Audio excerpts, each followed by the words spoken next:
adalah Katir Velan, seorang inspektur polisi yang ganas dan pemberani yang tak pernah gagal dalam menangkap targetnya. Salah satunya, gembong narkoba bernama Lokes. Dia baru saja kehilangan anak gadisnya, yang katanya tewas akibat jatuh dari balkon rumahnya akibat mabuk. Tapi hal itu tak membuat dia larut dalam kesedihan. Setelah cuti beberapa saat, dia kembali lagi bertugas. Suatu malam, dia berpatroli ditemani anak buahnya yang bernama Selpam dan juga Rasi. Saat mereka beristirahat, seorang pemuda bernama Nagulan menghampiri. Dia berniat menanyakan alamat, tapi Katir mencurigai pemuda itu mabuk dan menahannya untuk diberi sanksi. Wow, what imagination. Di saat itu, dia ditelepon komisaris agar segera kembali ke kantor polisi. Karena ponsel Katir dari tadi tidak aktif, bawahan Katir yang berjaga di sana melapor kepada komisaris kalau ada kejadian serius di kantor tempat Katir berjaga. Katir masih ingin memberikan sanksi kepada Nagulan, tapi dia juga ingin cepat kembali ke kantor polisi. Akhirnya, dia menyita ponsel Nagulan, dan dengan terpaksa, Nagulan mengikuti Katir. Singkat cerita, mereka sampai di kantor polisi. Ketiga bawahan Katir, diantaranya Vinod, Mahendran, dan Mustafa, melaporkan jika 2 jam yang lalu ada kejadian yang tak terduga, di mana mereka kedatangan seorang gadis yang menanyakan keberadaan Katir. Setelah tahu Katir sedang berpatroli, si gadis memilih untuk menunggunya di luar. Tak berapa lama ada yang mengunci pintu dari luar, dan si gadis pun diserang oleh beberapa orang.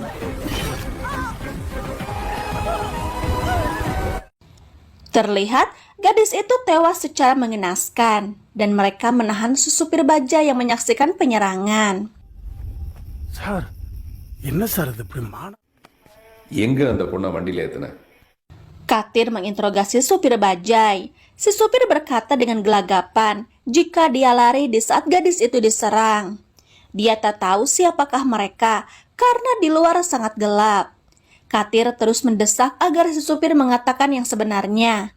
Dan karena ketakutan, dia mengatakan jika salah satu dari mereka terdapat luka di bawah telinganya. Di saat itu, Nagulan berkata jika supir itu berbohong. Mana bisa, di situasi yang gelap dia melihat ada bekas luka di bawah telinga si pelaku.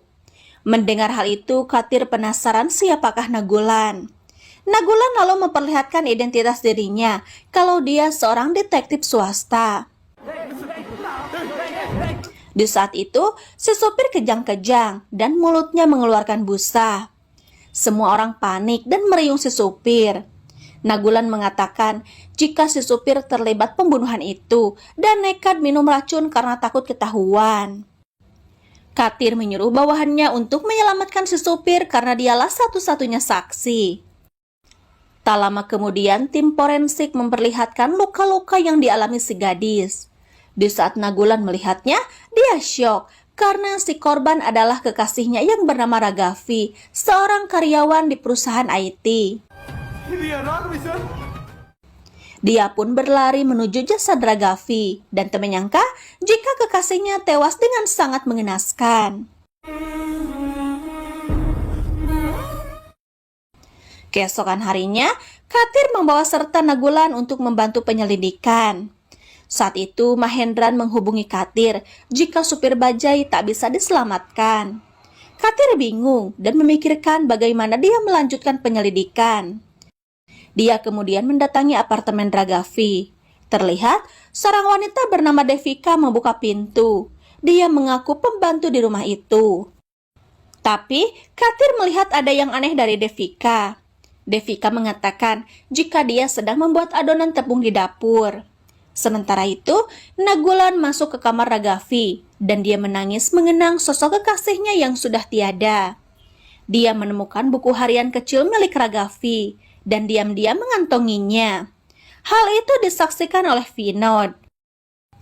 Katir melihat-lihat dapur dan memastikan apakah Devika berkata benar. Dia menyuruh Salva memasukkan tangannya ke tepung yang ada di baskom. Tapi itu tak sampai ke pergelangan tangan. Kecurigaannya bertambah ketika laptop Ragavi terasa panas. Sepertinya baru saja ada yang menggunakannya. Alih-alih menjaga Devika, Vinod malah mengikuti Katir. Alhasil Devika melarikan diri. Mereka berpencar mencari-cari Devika, yang akhirnya Devika berhasil ditemukan. சரியான வேலைக்காரி இருப்ப போல இருக்கே. Katir pun menugaskan Vinod untuk membawa Devika ke dalam tahanan. Kemudian, Katir menemui dokter yang mengautopsi jenazah Ragavi. Dokter menyatakan jika Ragavi mengalami beberapa sabetan senjata tajam. Sepertinya dia dihabisi oleh beberapa orang karena ada 3 jejak senjata di tubuhnya. Satu lagi yang dokter temukan, sepertinya Ragavi baru saja melakukan aborsi. Mendengar itu, Katir bertanya-tanya mengapa Ragavi melakukan aborsi. Apakah dia disuruh oleh Nagulan atau ada pria lain? Untuk memastikannya, Katir menceritakan hal ini kepada Nagulan. Nagulan yang mendengarnya marah dan tak percaya jika Ragavi melakukan aborsi. Karena setahu dirinya, Ragavi wanita baik-baik. Nagulan pun berkata jika dia akan menemukan pembunuh Ragavi sebelum Katir. Kemudian Katir mendatangi Devika di ruang interogasi. Disinilah Devika mengaku jika dia adalah karyawan di perusahaan IT. Perusahaannya adalah pesaing perusahaan Ragavi. Dia disuruh atasannya yang bernama Vinay untuk memata-matai Ragavi. Karena diketahui perusahaan Ragavi sedang merancang proyek besar yang sepenuhnya diserahkan kepada Ragavi. Maka dari itu, dia menyamar menjadi pembantu agar bisa dekat dengan Ragavi setiap saat. Katir pun marah. Dia mencurigai Vinay sebagai pelaku pembunuhan karena ingin mencuri proyek yang sedang dikerjakan oleh Ragavi. Lalu dia pun bergegas ke perusahaan Vinay. Dia memaksa Vinay untuk ikut dengan tuduhan sudah menghilangkan nyawa Ragavi. Vinay menolak dan menyangkal kalau dia tidak tahu apa-apa tentang Ragavi. Tapi Katir menjelaskan jika dia tahu otak licik Vinay yang menjadikan Devika mata-mata untuk mencuri proyek perusahaan saingannya. Vinay tetap menyangkal dan dia mengancam akan melaporkan kesemena-menaan Katir kepada departemennya. Ditambah lagi, Katir tak memiliki bukti kuat untuk menangkapnya. Katir pun tak berkutik. Dia kemudian pergi dari sana dengan tangan kosong. Dan tak sengaja, dia melihat Nagulan di sekitar perusahaan itu. Dia menghubungi Nagulan dan bertanya di mana keberadaannya sekarang. Nagulan berbohong dan menjawab jika dia ada di kuil untuk berdoa. Mendengar jawabannya, Katir semakin curiga karena Nagulan berbohong. Dia kemudian dipanggil komisaris atas apa yang dia lakukan kepada Vinay. Beberapa rekannya juga sudah menunggu di ruangan komisaris. Mereka mengecam aksi Katir yang sudah semena-mena menangkap Vinay tanpa bukti. Komisaris meminta Katir untuk mundur dan menyerahkan kasus ini kepada polisi yang lain. Tapi Katir tak mau. Dia tak bisa melepaskan kasus ini begitu saja. Karena jika dialihkan pada yang lain, dia yakin kasus ini takkan terungkap. Karena dia tahu banyak polisi yang mudah disuap untuk menutup kasus. Dia berjanji akan mengungkap kasus ini dalam waktu 1 minggu dan mengancam rekan-rekannya untuk tidak menghalangi penyelidikannya. Dia berkumpul dengan anak buahnya di sebuah kafe. Dia termenung memikirkan siapa pelaku pembunuhan Ragavi. Kemudian, Vinod mengatakan jika dia melihat Nagulan diam-diam mengambil buku harian di saat mereka mendatangi rumah Ragavi. Namun dia lupa mengatakan ini kepada Katir, karena saat itu mereka kawar mengejar Devika yang kabur.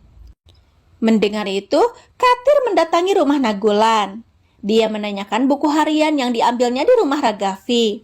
Dia sekarang yakin Nagulan terlibat dalam pembunuhan itu, karena Nagulan menyembunyikan bukti penting.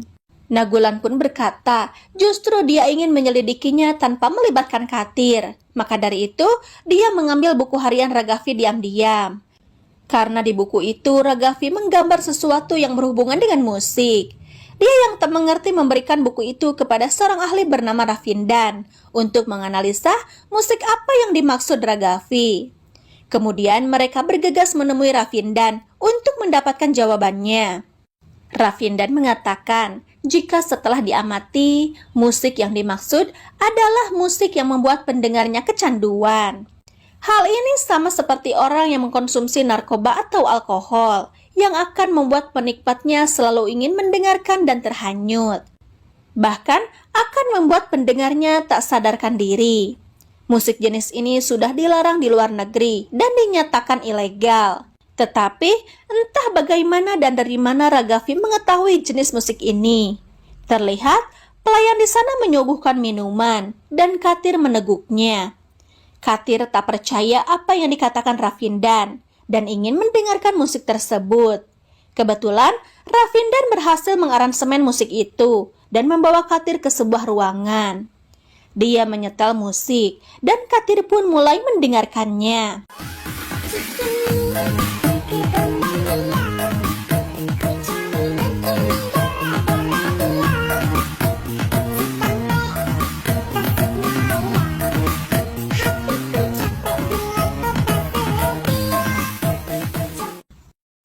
Perlahan, Katir terbawa suasana dan pikirannya terasa hampa.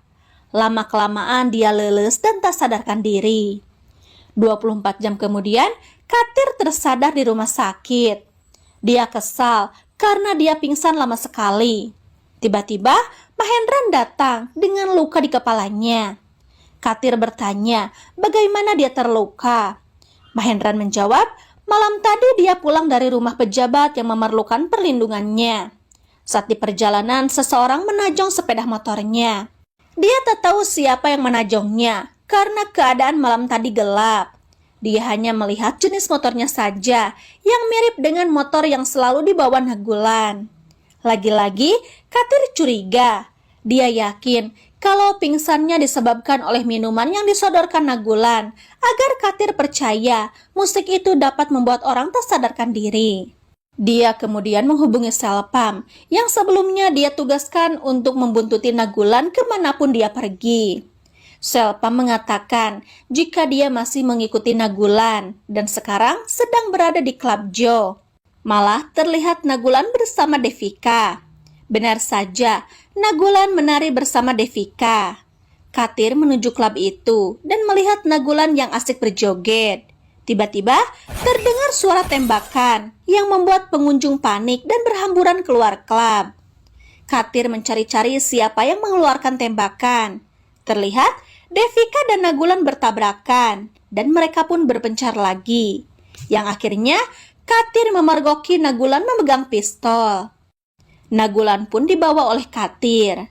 Di perjalanan, Nagulan memohon agar Katir melepaskannya. Dia berani bersumpah kalau dia bukan pemilik pistol tersebut. Dia pun tak tahu bagaimana pistol itu bisa ada di tangannya. Katir tak menghiraukannya. Dia yakin Nagulan dibalik semua ini dan kebohongannya untuk mengecoh polisi agar membingungkan penyelidikan. Nagulan yang tak mau ditahan kemudian melarikan diri.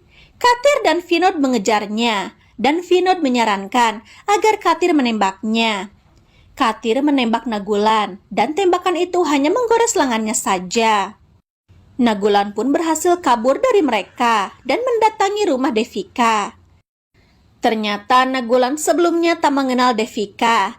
Dia sengaja mendekati Devika hanya untuk mengorek informasi apa saja yang dilakukan Ragavi sehari-hari sebelum terbunuh. Keesokan harinya, Devika mendatangi rumah sakit. Dia memberikan sesuatu kepada resepsionis atas nama Ragavi. Kebetulan, Rasi dan Mustafa ada di sana. Mereka pun meminta Devika untuk menemui Katir. Dia bertanya apa yang dilakukan Devika di sini. Karena capek harus kucing-kucingan dengan polisi, Devika lalu mengatakan yang sebenarnya. Jika sebelum Ragavi meninggal, dia selalu diminta untuk mengantarkan sejumlah uang untuk perawatan sahabatnya.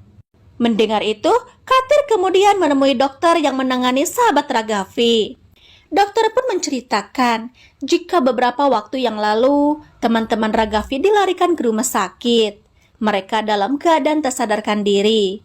Entah apa penyebabnya, dia pun belum bisa menyimpulkannya. Tapi gejalanya sama seperti kecanduan obat terlarang.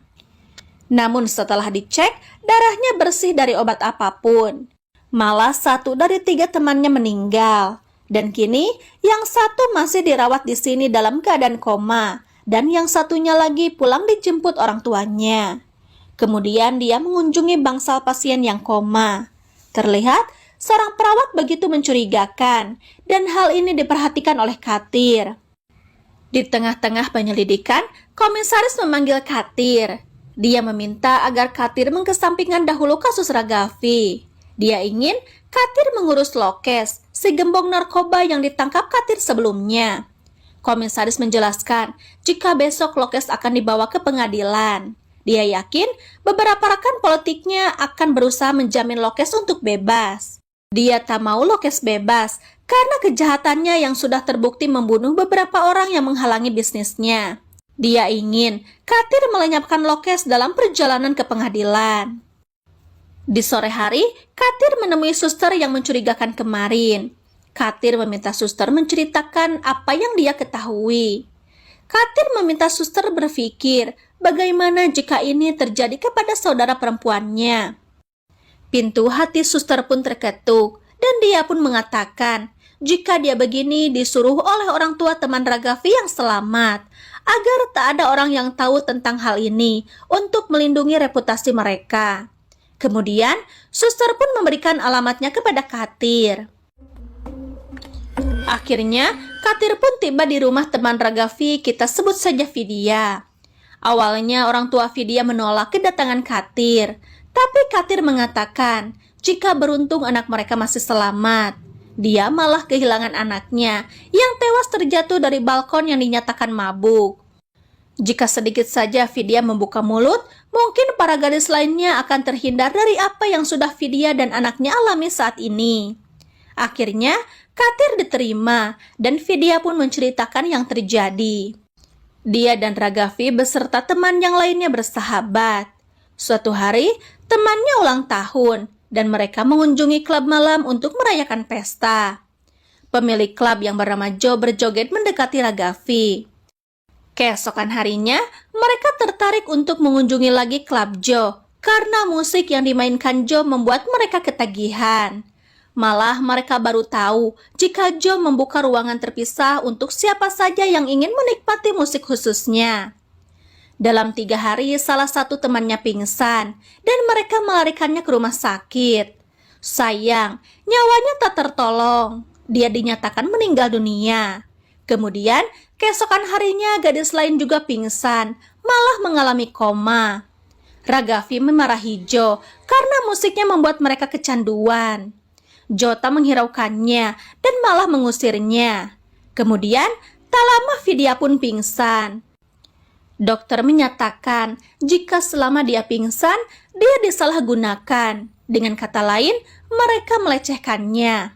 Gadis-gadis yang lain pun sama. Setelah diperiksa mengalami pelecehan di saat mereka tak sadarkan diri. Mendengar hal itu, Vidya dan orang tuanya tak berdaya. Gara-gara musik itu hidupnya hancur. Dan jika dia mengatakannya kepada orang lain, mereka tak percaya. Pasti mereka menganggap ini disebabkan oleh obat terlarang. Padahal dia tak pernah sekalipun menyentuh barang haram jenis apapun. Katir pun mengatakan jika dia percaya karena dia pun mengalaminya. Vidya menambahkan jika sebelum Ragavi meninggal dia berjanji akan melaporkan hal ini kepada polisi. Tapi sayang, Ragavi dibunuh sebelum itu terwujud. Katir pun menenangkan Vidya dan dia pun berjanji akan segera mengungkap kasus ini melanjutkan perjuangan Ragavi. Dia bergegas ke klub milik Joe, tapi di sana terlihat penjaga klub menahan Nagulan karena Nagulan telah membunuh Joe. Katir melihat keadaan Joe dan benar saja Joe sudah tak bernyawa. Dia kemudian menghubungi Mustafa dan berkata jika Nagulan telah membunuh Joe. Dia yakin Joe dan Nagulan adalah mitra. Kemungkinan mereka berselisih, maka dari itu Nagulan membunuhnya. Dia meminta ketiga anak buahnya datang ke TKP untuk mengurus kasus ini dan mengingatkan agar menemuinya besok pagi karena ada tugas untuk mereka. ಸರಿ sir. Keesokan harinya, Pinod, Mahendra, dan Mustafa datang menemui Katir. Mereka terkejut melihat Nagulan telah tergantung. Katir berkata, jika hari ini Lokes akan dibawa ke pengadilan, tapi komisaris ingin Lokes dihabisi sebelum menuju ke pengadilan. Kebetulan, kebenaran terungkap hari ini. Dia tahu Jo dalam pembunuhan Ragavi dan Nagulan terlibat dalam pembunuhan tersebut. Kini Jo sudah tewas sebelum dia menangkapnya dan tinggal Nagulan yang tersisa. Dia ingin menghabisi Nagulan sebelum publik mengetahuinya. Dan inilah waktu yang pas untuk menembak dua burung sekalian tanpa membuang waktu. Mahendran tak setuju jika Nagulan dihabisi. Dia merasa kasihan karena menurutnya Nagulan masih muda. Katir menjawab jika dia pun kasihan kepada Ragavi yang masih muda harus terbunuh seperti itu. Pokoknya dia ingin menghabisi Lokes dan Nagulan sekalian. Dia menugaskan ketiganya untuk membawa Nagulan ke tempat di mana dia akan menghabisi Lokes. Singkat cerita, Katir membawa Lokes dengan alasan ke pengadilan. Tapi di perjalanan, dia membelokkan arahnya ke sebuah tempat di mana ketiga anak buahnya sudah menunggu sambil membawa Nagulan. Katir dan Lokes pindah ke mobil mereka dan pergi menuju suatu tempat. Dalam perjalanan, borgol mereka dilepas. Dan akhirnya mereka sampai di tempat tujuan. Lokes dituntun untuk turun, tapi Lokes menolak. Dia berkata jika dia ingin pergi ke pengadilan, bukan ke tempat ini. Tiba-tiba, Nagulan menajong Mahendran hingga dia ngaceleng. Lokes dan Nagulan menyerang mereka dan berhasil mengunci Mustafa dan Pinod. Mahendran berteriak meminta pertolongan Katir. Katir datang dan Mahendran memintanya untuk menembak Lokes dan Nagulan. Tapi guys, apa yang dikatakan Katir sangat mengejutkan. Dia berkata jika dia bisa saja memaafkan Lokes, tapi tidak bisa memaafkan orang yang membunuh seorang gadis di depan kantor polisi. Kemudian dia memperlihatkan sebuah rekaman video yang isinya Mahendran, Mustafa, dan Vinod sedang memperdaya gadis di klub Jo yang tak sadarkan diri. Penampakan itu terekam oleh kamera yang sengaja Nagulan tempelkan untuk mengetahui aktivitas di klub itu. Dan kebetulan merekalah yang terekam saat itu. Malah setelah mereka selesai memperdaya para gadis, mereka berselisih dengan Jo karena Jo membiarkan Ragavi begitu saja. Yang akhirnya merekalah yang harus turun tangan membunuhnya di depan kantor polisi karena Ragavi berniat melaporkan kegiatan Jo dengan membawa bukti.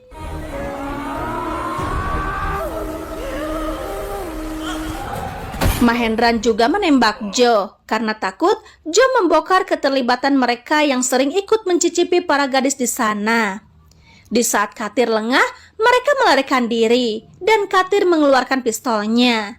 Sayang, mereka terlebih dahulu mengeluarkan peluru di pistol Katir. Mereka kucing-kucingan di tempat itu dan Lokes menjadikan kesempatan ini untuk kabur juga. Lokes bersembunyi di suatu tempat dan ternyata mereka pun ada di sana. Mereka bertiga kesal karena berpikir jika Lokes bersekongkol dengan Katir. Saat itu Katir dan Nagulan melihat mereka, tapi sayang dia tak bisa mencapai mereka. Mahendran berkata jika dia akan memperlihatkan bagaimana mereka menghabisi Ragavi malam itu. Mereka kemudian mencotokkannya kepada Lokes dengan menyerangnya secara membabi buta. Lokes pun tewas di tangan mereka yang membuat pekerjaan Katir terselesaikan. Mereka berlari lagi dan Nagulan mengejarnya. Nagulan berhasil mencapai mereka, tapi kekuatan Nagulan tak sebanding dengan mereka. Mereka hendak membunuhnya, tapi Katir berhasil menggagalkannya. Mereka pun berkelahi mempertahankan kekuatan mereka masing-masing. Tapi Nagulan dan Katir berhasil membunuh mereka satu persatu.